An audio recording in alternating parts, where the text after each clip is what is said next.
For me, punk has always been far more than a three-chord guitar riff and a haircut. It's a movement, it's an ideology.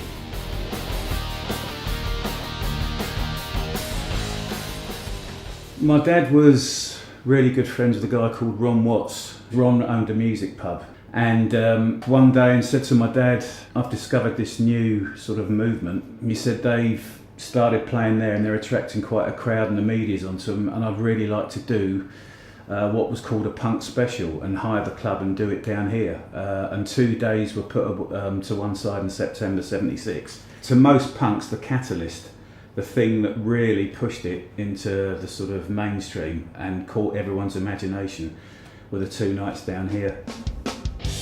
1976 is the year in which punk kind of went overground and hit and came into the popular consciousness. I mean, by 1977 it's everywhere, but 1976 is where that process really begins, both in Britain, Europe, across the world. It's definitely a sense by the mid-1970s that something was changing. The reason for that are kind of multiple. You think of the time and you're thinking about the reaction after the liberalisation of the 1960s, social and racial tensions, class tensions, economic problems, recession, oil crisis, all those things, and punk kind of revelled and reflected all that in its look and its sound and its lyrics and its approach. And there was also a fascination with Europe, I think, as a result of the Second World War and the Cold War. I think perhaps as the West suddenly began to no longer seem to be flourishing in the 1970s as it had seemed to be before, there was a kind of an interest in something else, something other.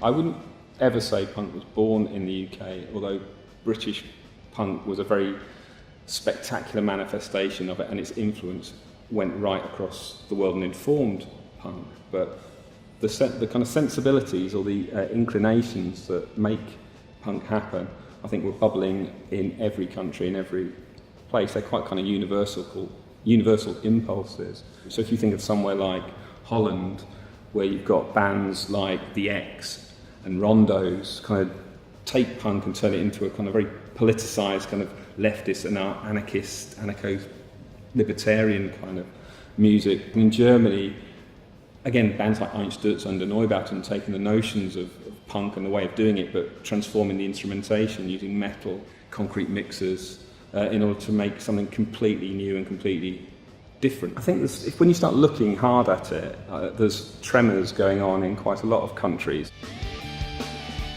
Punk in Eastern Europe is also interesting because there you really have got a state that is kind of resisting you in a very kind of overt way rather than a kind of implicit way, which perhaps is more evident in some of the West. And so initially to sing in English for bands in East Germany or in Poland or Czechoslovakia has a rebellious intent.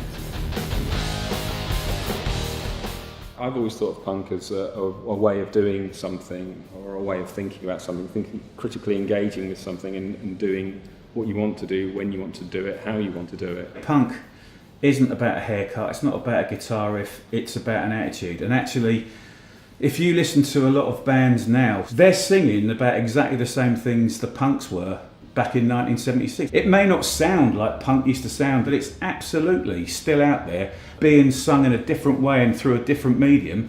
Punk is still alive. Absolutely it is.